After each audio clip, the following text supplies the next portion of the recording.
My name is Daniel, and I'll never forget the moment I realized I was invisible to the people I cared about most.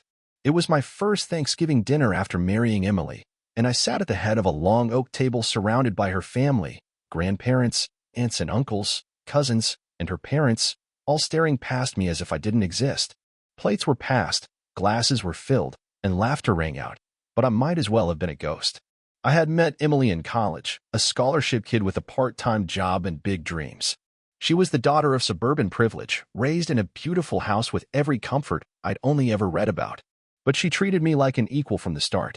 She saw my ambition, my work ethic, and my devotion, and she believed in me when no one else did. Her family, on the other hand, never let me forget where I came from. At first it was subtle, a raised eyebrow when I ordered a cheap bottle of wine. That's sweet. When I passed the mashed potatoes instead of serving myself first. A congratulatory handshake when I told them I'd been promoted but no interest in asking what I actually did.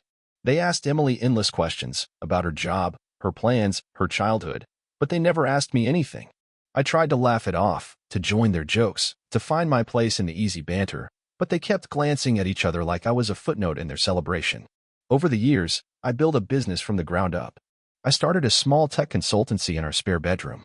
I worked nights and weekends, taught myself code, hustled for clients who often hired me out of charity more than conviction. Emily cheered me on. She answered calls when I was on the road, made coffee during late-night coding sessions, and reminded me to eat when I was too consumed to notice my own hunger. Then one day, I woke up to an email titled Acquisition Offer.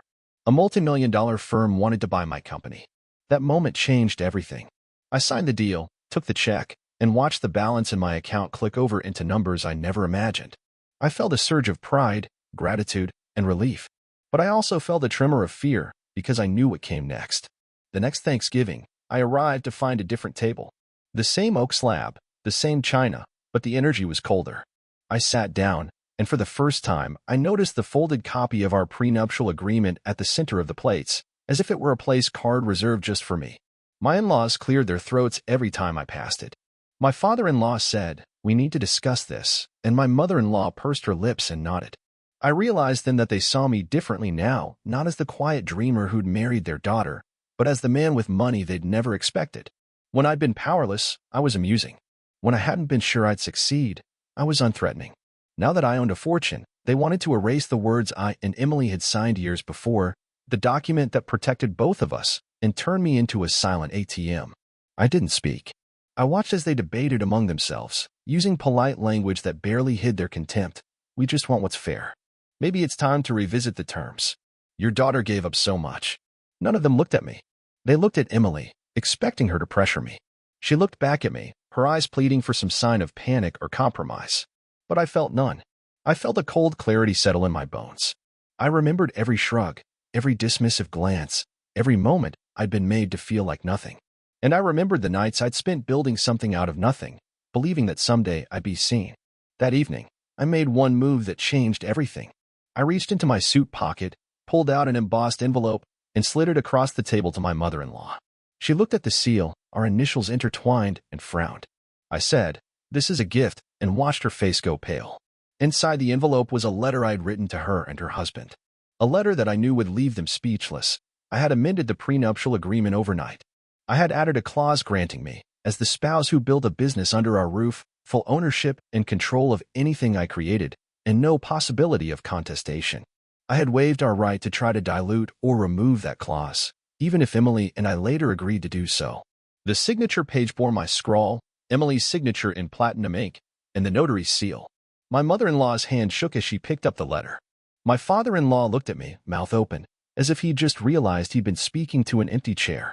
Emily's eyes filled with tears not of fear, but of awe. The rest of the family sat frozen, forks suspended in midair, as they digested what I'd done. I said quietly, "When I asked your daughter to marry me, I promised we would build our life together on mutual respect and fairness. These terms reflect that promise. You doubted me before. You treated me as a nobody until I proved you wrong. This letter ensures I'll never be invisible again." No one spoke. No one needed to. The message was clear. I had the wealth they craved, but more important, I had the power to define my own worth. They could glare, plead, or whine, but the clause could not be challenged. In law, it was ironclad. In trust, it was permanent. My mother-in-law closed the envelope and slid it back to me as if it burned her fingertips. My father-in-law stood, muttered something about disgusting games, and left the room, followed by his wife. The rest of the guests held their breath, not daring to move until I broke the silence with a soft, "Shall we eat?" And with that, the atmosphere shifted. The invisible man at the head of the table had claimed his space. They would never look at me the same way or at their own daughter. Because the quiet revelation of true strength is more powerful than any argument. That night, I learned that respect isn't given sparingly, it's earned and enforced. And sometimes, one move, calculated, unexpected, and irrevocable, is enough to silence a room and remake an entire family dynamic. When they tried to erase the prenup, I left them powerless. And from that moment on, they never treated me like a nobody again. That night, after the family stormed out, Emily and I sat together in the dimly lit dining room.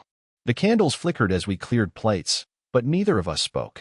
Finally, she leaned back in her chair, exhaled, and said, "You did exactly what you needed to do."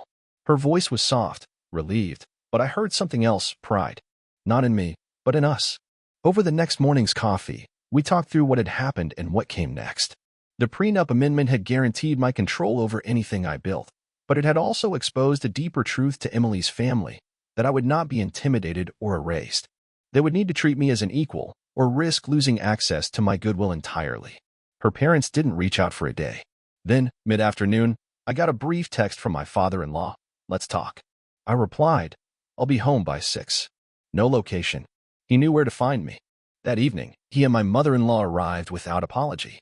Instead, he cleared his throat, adjusted his tie, and said, "Daniel, what you did was unexpected, but I understand your position."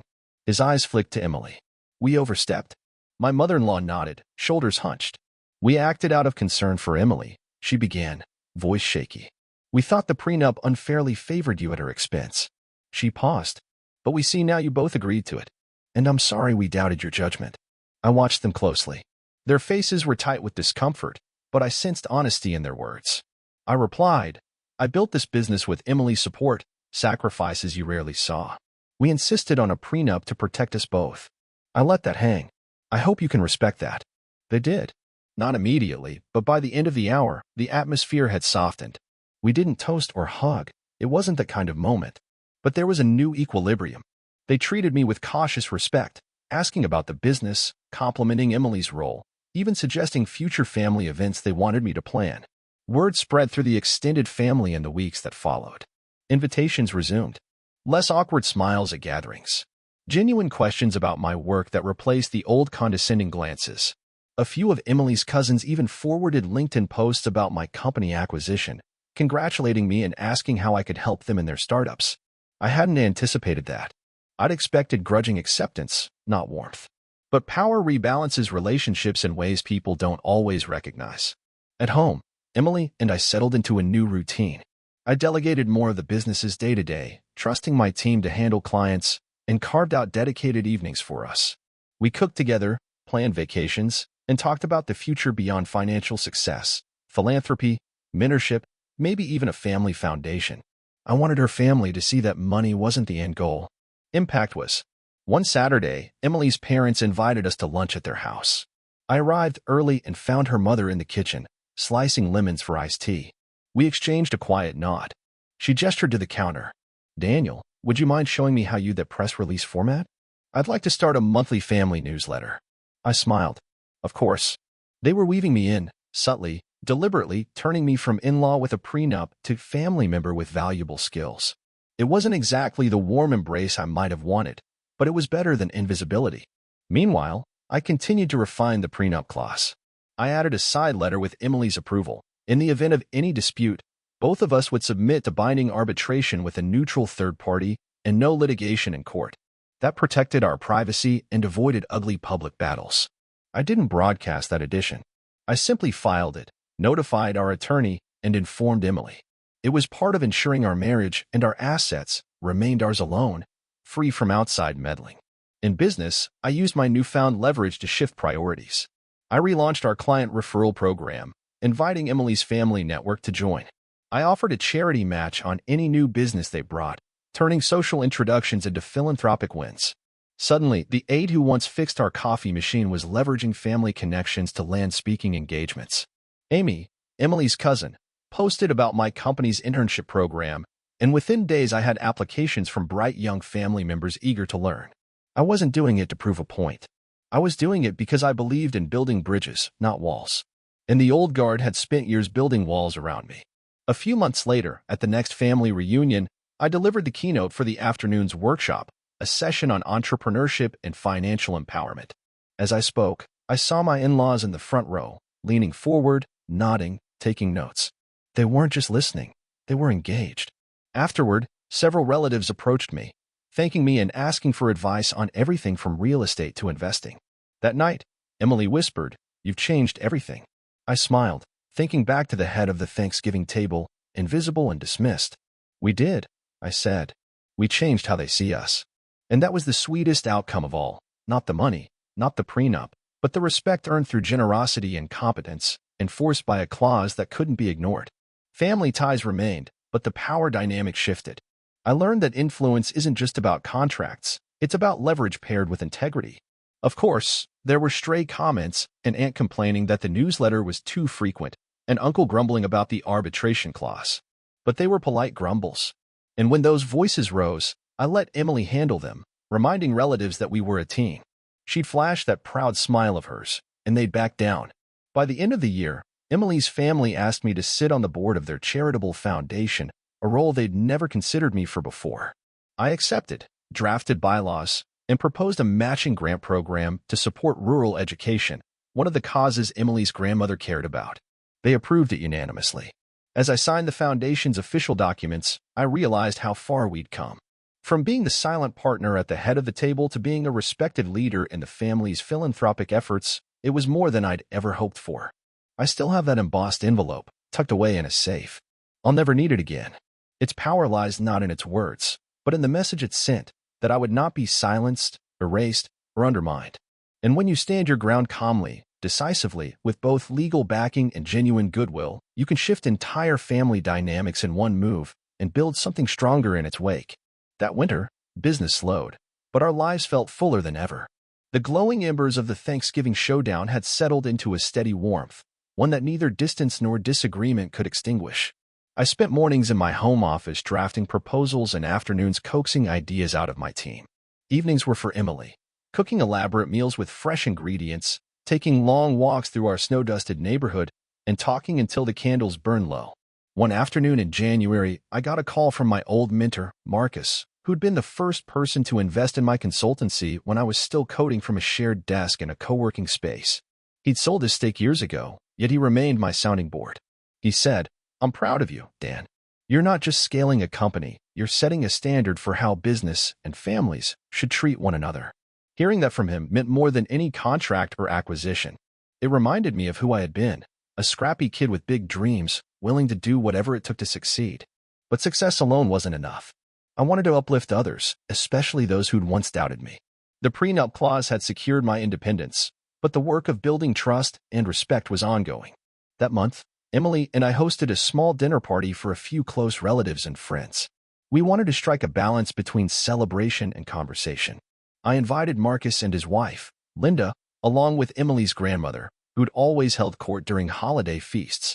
The table was covered in baked brie, roast vegetables, and homemade pies. Outside, the wind rattled the bare branches, but inside, the lights were bright, and the mood was welcoming. Grandmother, as we called her, was sharp at 82 and never shy with her opinions. When she asked me how the foundation board was going, I saw her eyes light up with genuine curiosity. I explained the matching grant program, the selection criteria, and our plans to expand into community-led scholarships. She nodded, stroked her chin, and said, "This is the kind of initiative that changes lives. I'm glad you're leading it." It felt good to hear, not just because of the praise, but because it reflected a shift, the matriarch of the family acknowledging me as a leader, not an outsider. After dinner, as the guests lingered by the fireplace, talking about school boards, new businesses, and volunteer efforts, Emily and I slipped outside onto the porch. The moon was bright, and the snow muffled the chatter inside. She leaned her head on my shoulder and whispered, "I can't believe how far things have come." I wrapped an arm around her. "Neither can I. But there's something I've been thinking about." I reached into my coat pocket and retrieved a small stack of envelopes. "I want to involve our broader network in this work. I've drafted letters to potential partners, local schools, community centers, even a couple of nonprofits I admire. I'd like your family's support in distributing them. She smiled, the kind of smile that reaches her eyes and lights them from within. Let's do it. The next morning, we mailed invitations to 3 new organizations, each letter personalized and signed by both of us. We included a simple brochure outlining the foundation's mission and an invitation to visit our offices and meet the team. Within a week, we received replies expressing interest, scheduling site visits, and offering to connect us with local leaders. Meanwhile, at home, I noticed a subtle but meaningful change in the way Emily's parents engaged with me. They started consulting me on financial decisions, asking about investment strategies for their retirement accounts, requesting introductions to legal advisors for estate planning, and even inviting me to mentor Emily's younger cousins who were heading to college. It was as though I'd gone from being the son-in-law who was too new to trusted family confidant. One late afternoon in February, I got a text from Emily's father. Would you have time tomorrow to look over an offer we received on our vacation home? We trust your advice. I glanced at Emily and grinned. Sure. Let's help them navigate that. I spent the next day reviewing property valuations, market trends, and tax implications. That evening, I presented my findings over dinner, complete with charts and key takeaways. When I finished, her father raised his glass. To Daniel, our expert realtor, financial guru, and inductable family member. He paused, looked at me sincerely, and added, "Thank you. This means a lot." That simple toast carried years of transformation in a few words. I realized that respect, once granted, ripples outward. By helping them with their challenges, I wasn't just cementing my place in the family, I was demonstrating that the values I'd fought for extended beyond the contract I'd enforced. As spring approached, Emily and I planned a weekend retreat for the family at a lakeside cabin. It was a chance to unwind, strengthen bonds, and celebrate the foundation's first year of grants. I orchestrated a series of activities, a morning volunteer project at a local community garden, followed by a workshop on financial literacy for teenagers, then a sunset boat ride. Emily handled accommodations and catering, while I coordinated logistics and guest speakers. The retreat was a success. I watched Emily's cousin, Sarah, light up as she learned budgeting skills from our workshop. I saw proud grandparents snap photos of their grandchildren tending seedlings they'd planted. I fielded questions from relatives about how to start small businesses, invest in their futures, and give back to their communities. During the final evening, we gathered around a bonfire. The sky was clear, stars scattered like diamonds overhead. My heart swelled as I listened to stories of transformation that our grants had sparked, one family able to send their child to college, another renovating a community center's dilapidated library. Emily rested her head on my shoulder, and I whispered, "This is what it was always about." She looked at me, her eyes shining. "You took a clause in a prenup and turned it into a catalyst for so much more." I smiled. I took what I fought for and built something that includes more than just us. Her family sat nearby, clapping, sharing laughter. I felt a profound sense of belonging, not because they'd accepted me begrudgingly, but because we'd created shared experiences and common values together. That night, as we returned home, the bond between us all felt unbreakable. I realized that true power isn't wielded through threats or ultimatums, it's earned through consistent actions aligned with integrity and generosity. The prenup amendment was my declaration, but the work since then proved its worth. In the months that followed, our philanthropic network expanded. We partnered with 3 new schools, established an annual scholarship event, and saw a 50% increase in grant applications. Emily and I became moderators on a private family forum, sharing resources, articles, and discussion prompts on financial wellness and community engagement. My initial move had given me the leverage, but the momentum came from collaboration and trust. Looking back, I know that single act, the envelope, the clause, the moment that left them speechless, was critical. It set the tone. It ensured that respect would be mutual, not one-sided. But the chapters that followed, the meals cooked together, the volunteer projects, the board meetings, the retreats, those are where the real bonds formed.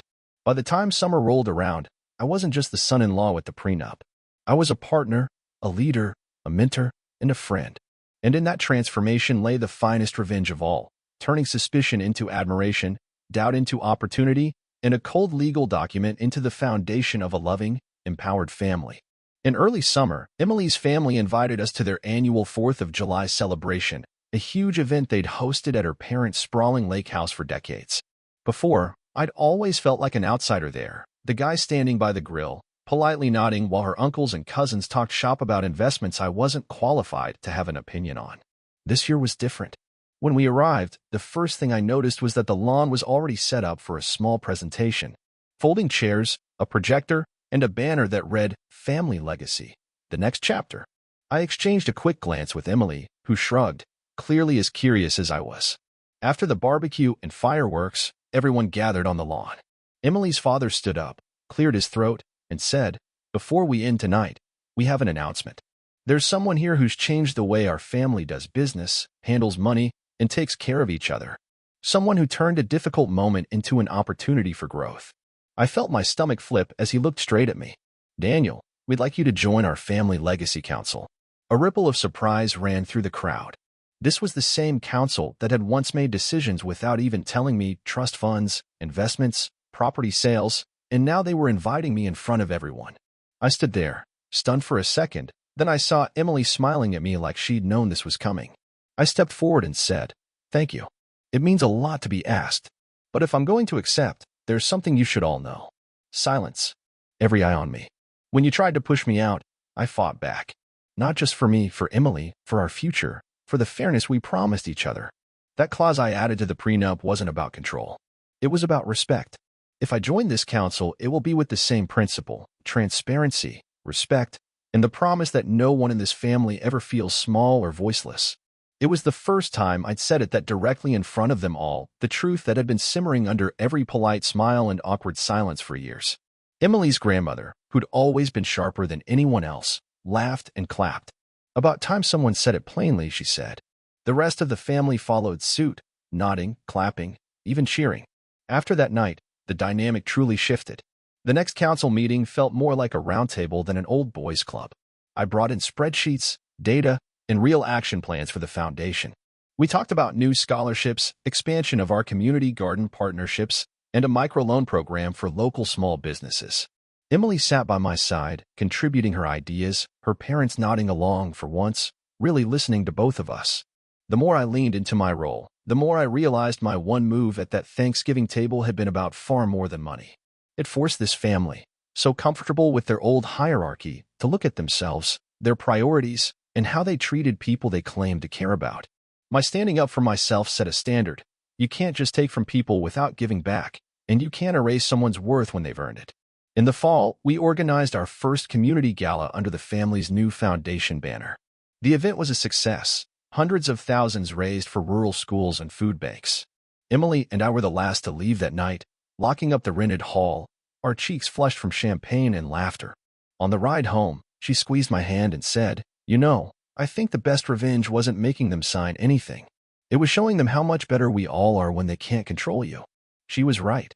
The money, the clause, the council seat, they were just tools. The real win was proving I'd never again let anyone treat me like a nobody. And that when you protect your worth, you don't just stand up for yourself, you set an example for everyone else to do the same. Back at home, as I stored the gala receipts and donation pledges in our safe, I caught sight of that old embossed envelope, the same one I'd slid across the table to silence a room. It reminded me, I didn't need it anymore, but I'd always keep it. A symbol, not just of the fight I'd won, but of the new legacy we were building together, one where no one's voice would ever be ignored again. A year after that game-changing Thanksgiving, I stood on the balcony of our new house overlooking the city skyline, the same city that once made me feel so small I could barely breathe.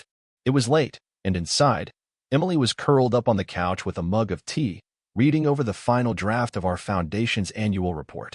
Our dog snored at her feet.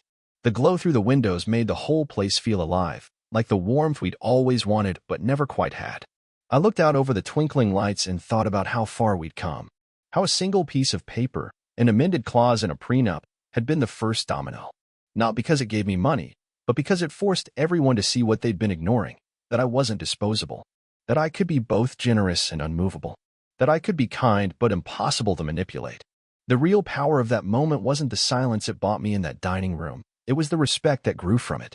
Respect I never demanded, but earned by showing them that I wouldn't fold when it mattered most. Now, when the family called meetings, they waited for my input. When big decisions came up, investments, donations, new partnerships, they came to Emily and me first. And when one of her cousins got into trouble with debt, I didn't say, "I told you so," or "you should have listened." I sat him down, showed him how to rebuild his credit, and made him promise to do the same for someone else when he could. That was the biggest change in me. I stopped seeing them as enemies I needed to defeat. They'd lost that power the moment I showed them I wouldn't be erased. From then on, it wasn't about revenge. It was about what I could build with the influence I'd secured. When Emily and I renewed our vows on our 10th anniversary, we invited the entire family. It wasn't extravagant, just an intimate gathering on that same lake property where they once acted like I didn't belong. This time, they celebrated us. No quiet judgment, no backhanded questions, no undermining. Just real laughter, real toasts, real love. After the vows, Emily's grandmother took my hand. "I hope you know," she said, squeezing my fingers with surprising strength for a woman her age, "that you did this. Not the money, not the paper. You." I nodded. I did know, and it felt good to hear it out loud. That night, Emily and I sat on the dock, our feet dangling over the water, the moon high and full. She leaned her head on my shoulder and whispered, "Are you glad you did it? That you made that move?"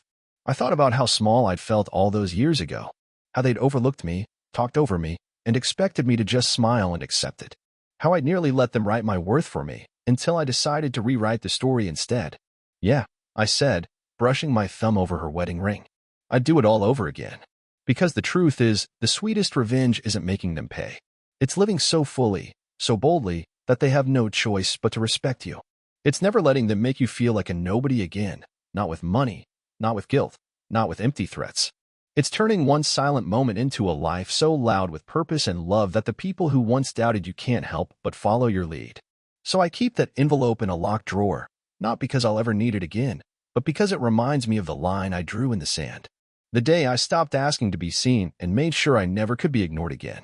The man they once dismissed is gone, and in his place stands someone who knows exactly what he's worth and how sweet it feels to never, ever have to prove it again.